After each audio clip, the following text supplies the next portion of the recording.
A história que abalou a comunidade de New Britain e deixou tantas pessoas com tantas dúvidas. E hoje à noite, a Ponte Beehive está iluminada de azul em homenagem àquela garotinha, e ela está sendo lembrada por tantos entes queridos.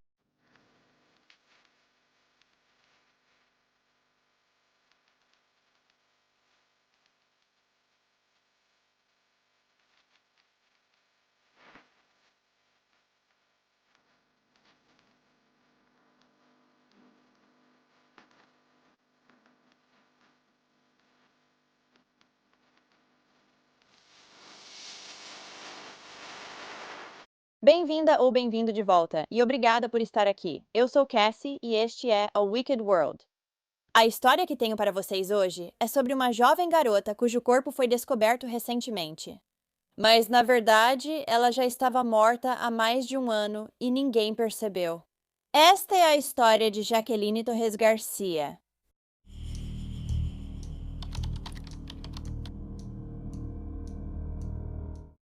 Jaqueline Annette Torres Garcia nasceu em 29 de janeiro de 2013 em New Britain, Connecticut, filha de sua mãe, Carla Garcia, e de seu pai, Victor Torres. Ela era carinhosamente apelidada de Mimi e tinha 4 irmãos mais novos. Jaqueline era uma menina brilhante, feliz, com ótimo senso de humor e que adorava dançar. Diziam que ela era uma cuidadora nata, que sempre cuidava das pessoas que amava. Os serviços de proteção à criança se envolveu na vida de Jaqueline desde seu nascimento. Isso porque sua mãe, Carla, de 16 anos, estava morando em uma unidade de detenção e seu pai estava cumprindo pena na prisão. Então a bebê foi colocada sob os cuidados de sua avó paterna, Patrícia Delgado. Pouco depois, a tutela legal de Jaqueline seria transferida para ela.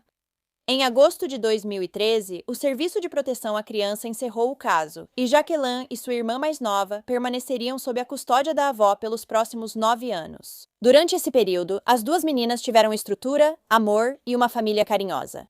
Mas então, em maio de 2022, Jaqueline e sua irmã foram devolvidas aos pais biológicos. Carla e Victor já estavam separados e lutavam individualmente para recuperar a guarda das filhas. Após uma revisão do histórico da família e das circunstâncias atuais, além de uma entrevista com Jaqueline e sua irmã, foi determinado que ambos os pais eram capazes de cuidar delas e foi concedida a guarda compartilhada. As meninas então foram morar com a mãe e Victor as via nos fins de semana. A avó de Jaqueline, Patrícia, disse que sentiu como se o DCF tivesse arrancado as meninas dela. Ela afirmou que a obrigaram a entregar as crianças e, quando foi ao tribunal, disseram que ela não tinha mais direito nem de vê-las. Isso foi algo de que Carla se aproveitou e logo começou a negar a Patrícia qualquer contato com as netas. Embora, de acordo com o DCF, Patrícia tivesse concordado com essa mudança de custódia.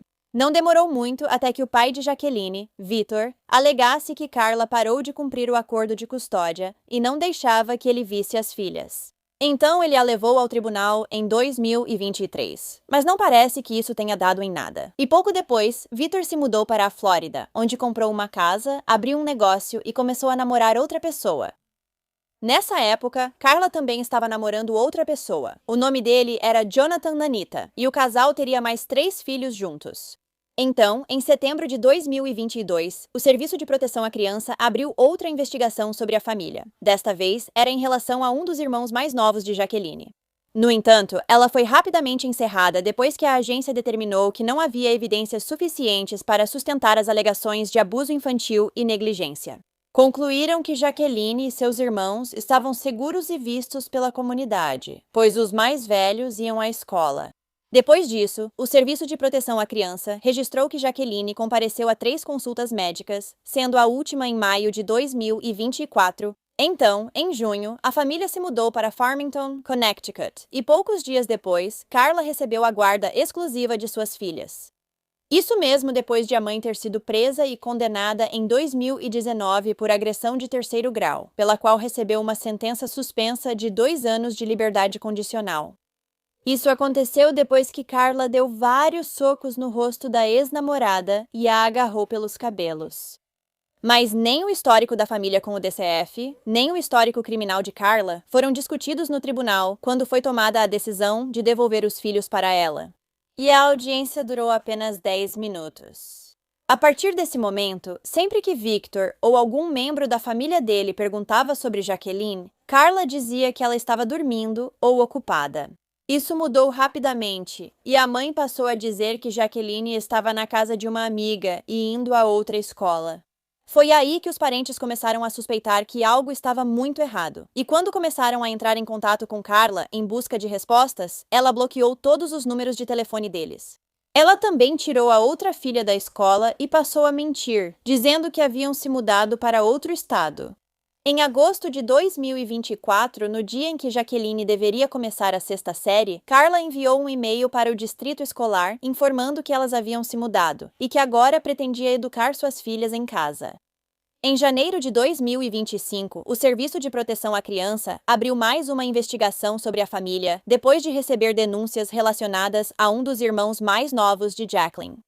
Desta vez, Carla disse que Jacqueline estava fora do estado com um parente e recebendo educação em casa.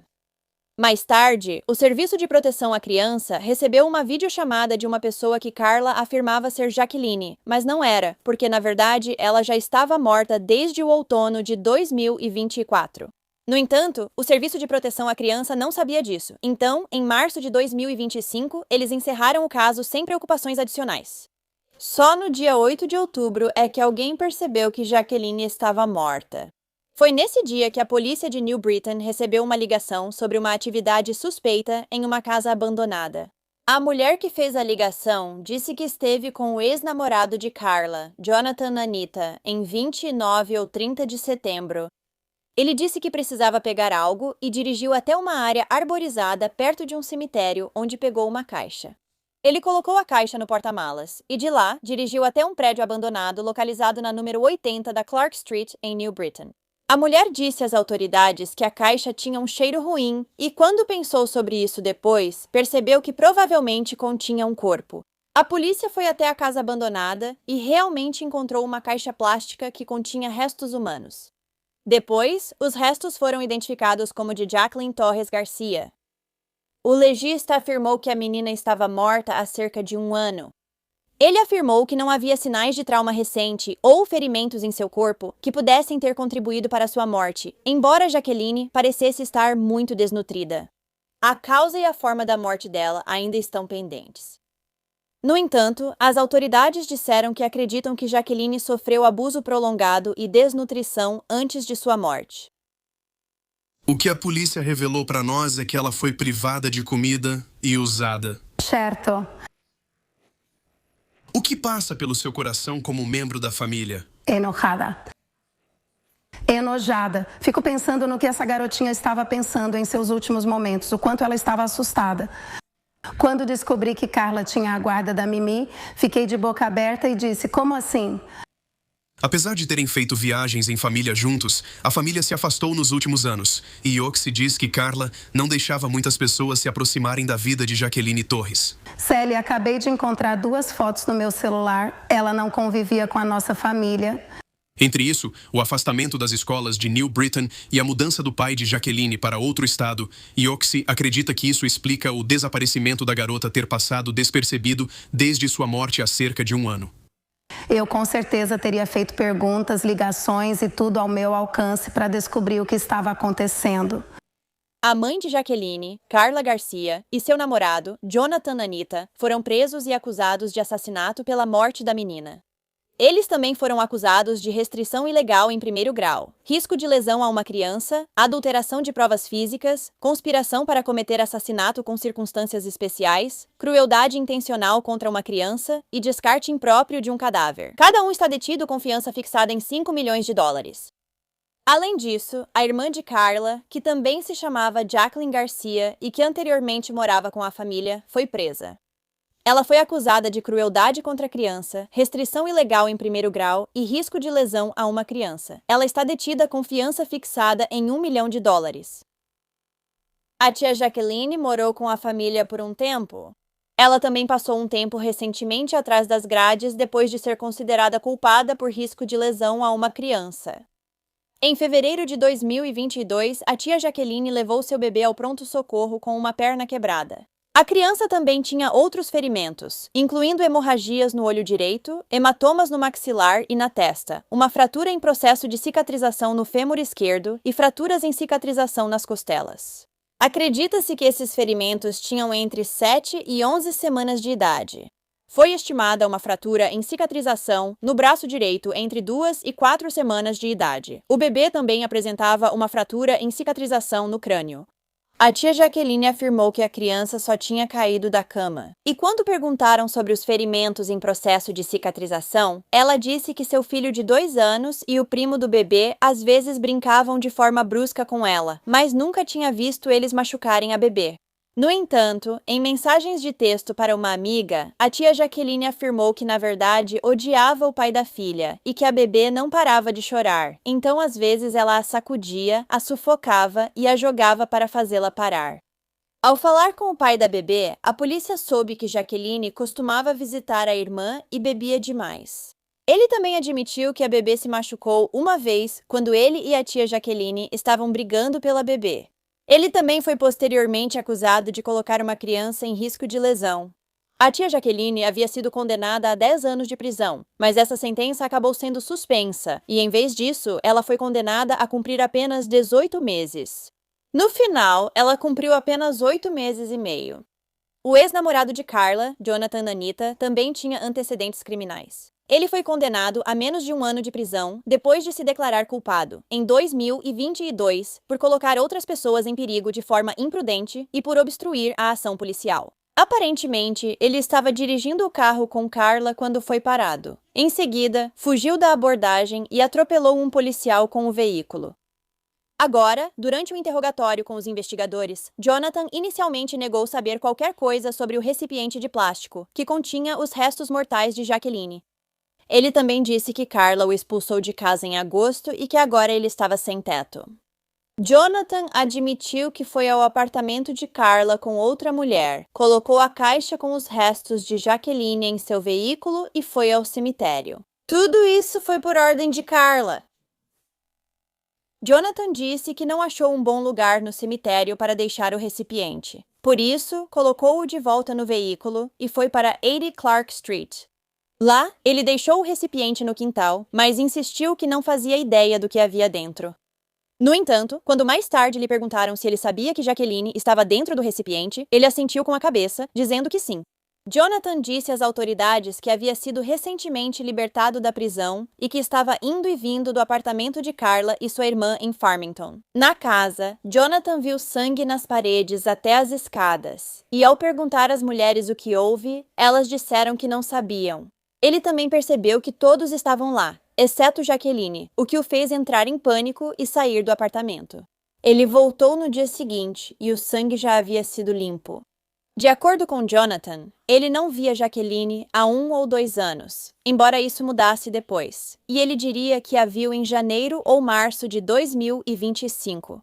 Ele insistiu que, até mover aquele recipiente, não fazia ideia do que tinha acontecido com ela. A polícia testou um jeans de Jonathan com uma substância vermelha parecida com sangue nas coxas, e o resultado foi positivo para sangue.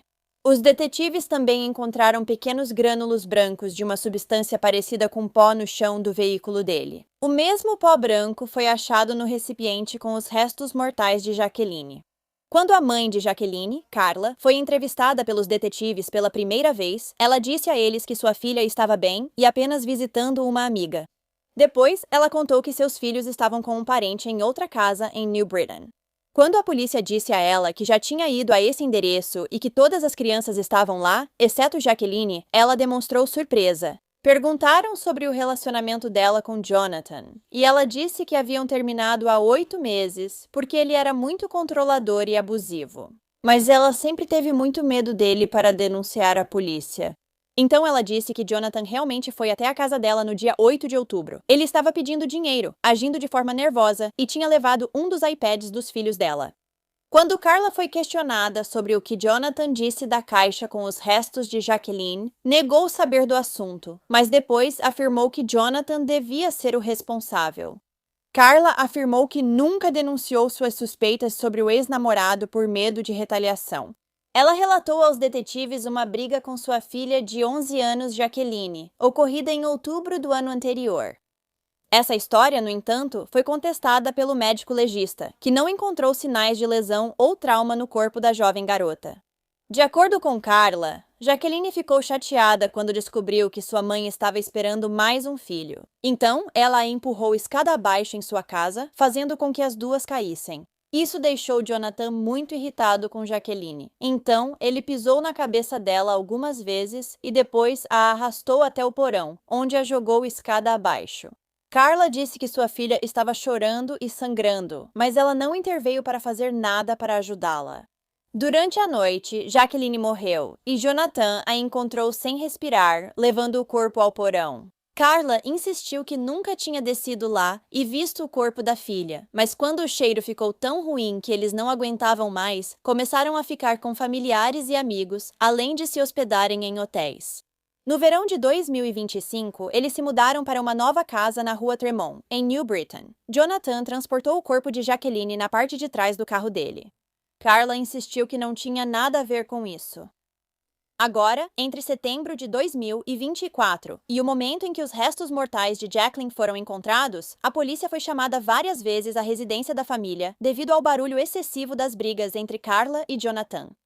Em setembro de 2024, uma vizinha chamou a polícia depois de ouvir Carla ameaçando quebrar o pescoço de alguém. Alguns meses depois, a mesma vizinha entrou em contato com as autoridades novamente, dizendo que ouviu alguém gritar e algo pesado cair.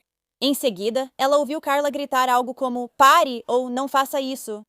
Mas em nenhuma dessas visitas, Carla disse às autoridades que sentia que estava em perigo ou que sua filha estava morta. Está tudo bem? Sim. Recebemos uma ligação sobre muito barulho no seu apartamento. Eles estão sempre ligando. Tudo bem. Mas está tudo bem. Todo mundo está bem? Sim. Tem mais alguém aí com você? Só os bebês e meu namorado. Ok. Seu namorado está aqui? Sim. Posso falar com ele? Vem! Vem! Queremos garantir que está tudo certo. You okay? Você está bem? Sim, só estou grávida. Só mexa, sabe? Bem. Hello? Ele está bem. Ah, ok. Talvez você tenha que vir para o meu. Talvez você tenha que vir para Monique. Acabamos de receber uma ligação. Minha esposa está grávida, então ela está na ambulância. Vou ficar ali na esquina agora. Acontecem coisas. Tô fora daqui. Eu sou bem difícil. Tudo bem. Não sei se foram rápidos. Vou só anotar seus nomes, mas a gente precisa ouvir. Já. Querida, está tudo bem. Quantos anos você tem? Diga 3. 3? Tudo bem. Mais uma. Aqui está. 3, 2, 3. Eu sei, tá bom, tá bom.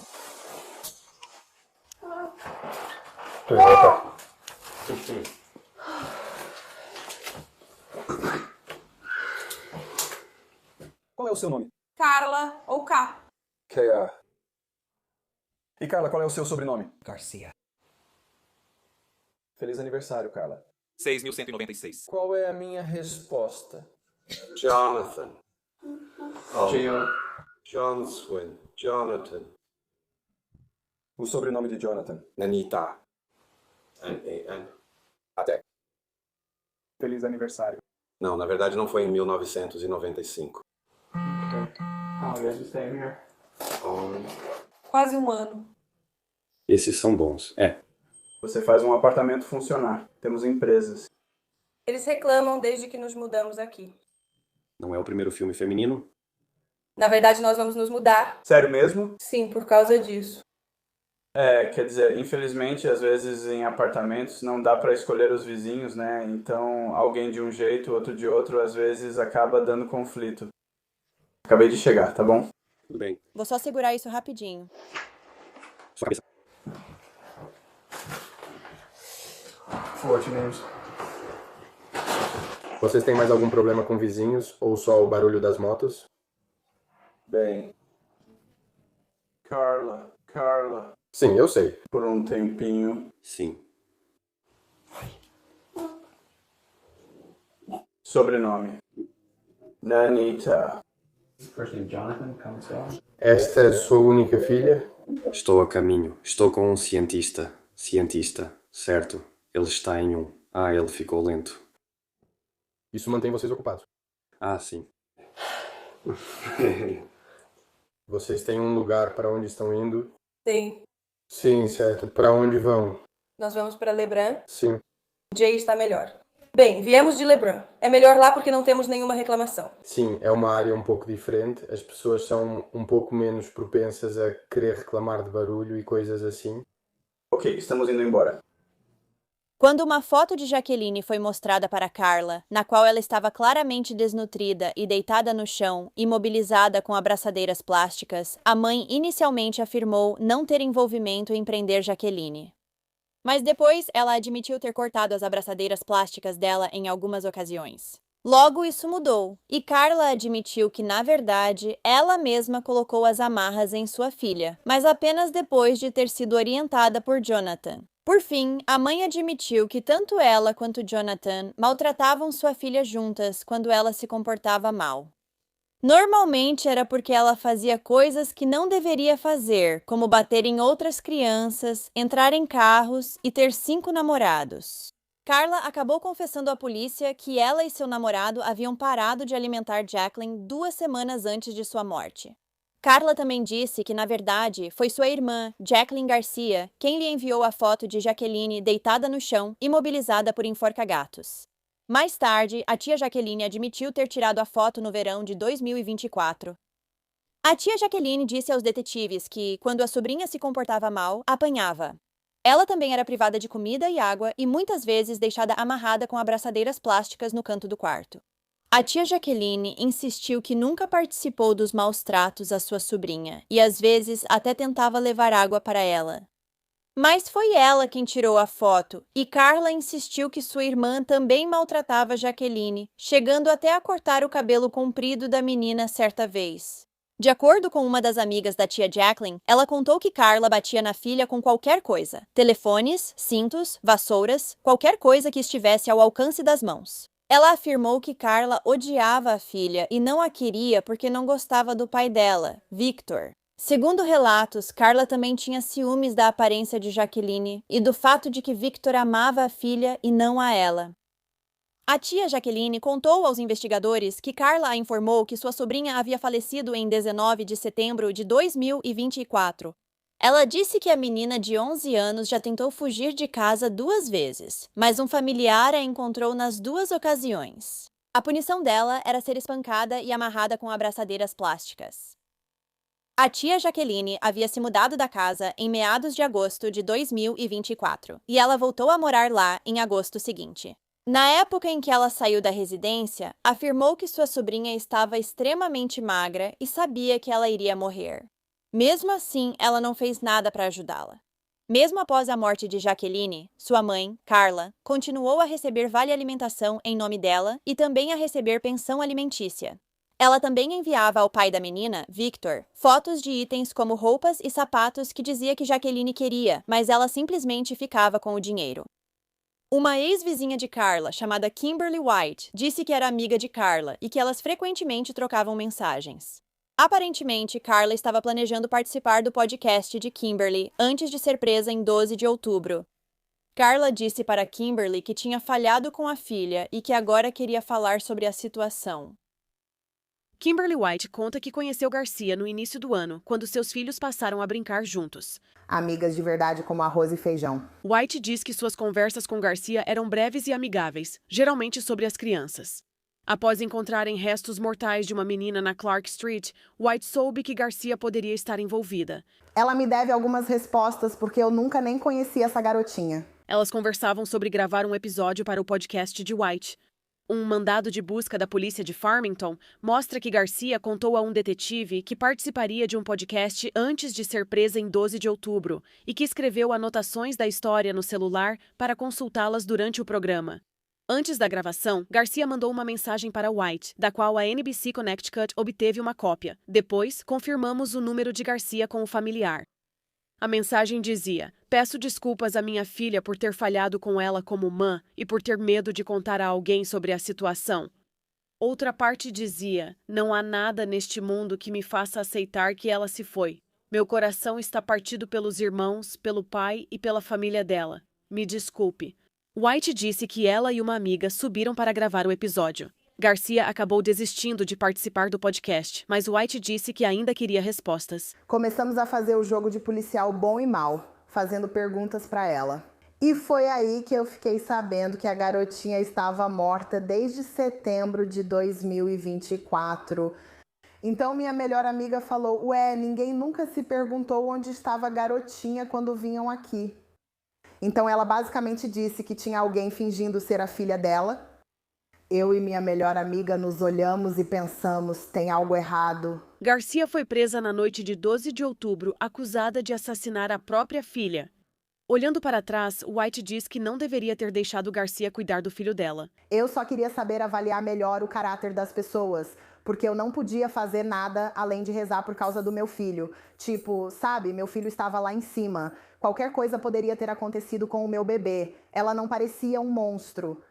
Ela parecia uma jovem cheia de energia. Os avós paternos de Jaqueline, Patrícia e Félix Delgado disseram que lutaram por muito tempo pela guarda da neta e agora querem que a memória dela seja honrada com amor, não com dor. O avô dela, Félix Osário, disse: ela era o meu amor. Ela era tudo para mim. Ela estava sempre feliz, muito feliz mesmo. Ela gostava de brincar. Félix disse que não via a neta pessoalmente há 2 anos e que a mãe dela sempre inventava desculpas para o filho dele, o pai de Jaqueline, sobre o motivo pelo qual a neta não podia falar com ele pelo FaceTime.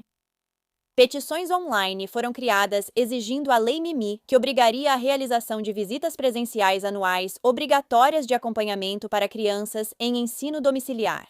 Também pede que os funcionários do DCF passem a usar câmeras corporais e que seja proibido que agressores condenados morem com menores de idade. Após encontrarem o corpo de Jaqueline, pessoas passaram a deixar flores, velas e bichos de pelúcia na frente da casa abandonada onde ela foi achada. Agora também existe uma petição para demolir a casa e construir um parque memorial em homenagem a Jaqueline, onde, abre aspas, a memória de Mimi possa viver para sempre. No dia 25 de outubro de 2025, entes queridos se reuniram para se despedir da menina de 11 anos. Uma carruagem puxada por cavalos foi vista carregando o caixão de Jaqueline Mimi Torres Garcia. O cortejo começou na funerária Eric Hansen, em New Britain, e seguiu até uma igreja próxima à rua Stanley.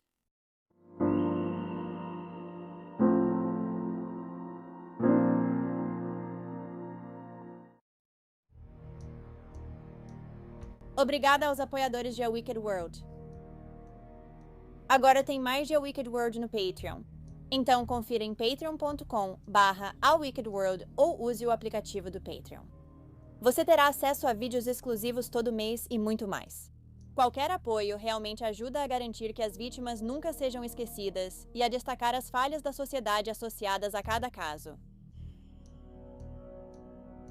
Você tem uma sugestão de história que gostaria que eu abordasse? Se tiver, me envie um e-mail para awickedworldtruecrime@gmail.com.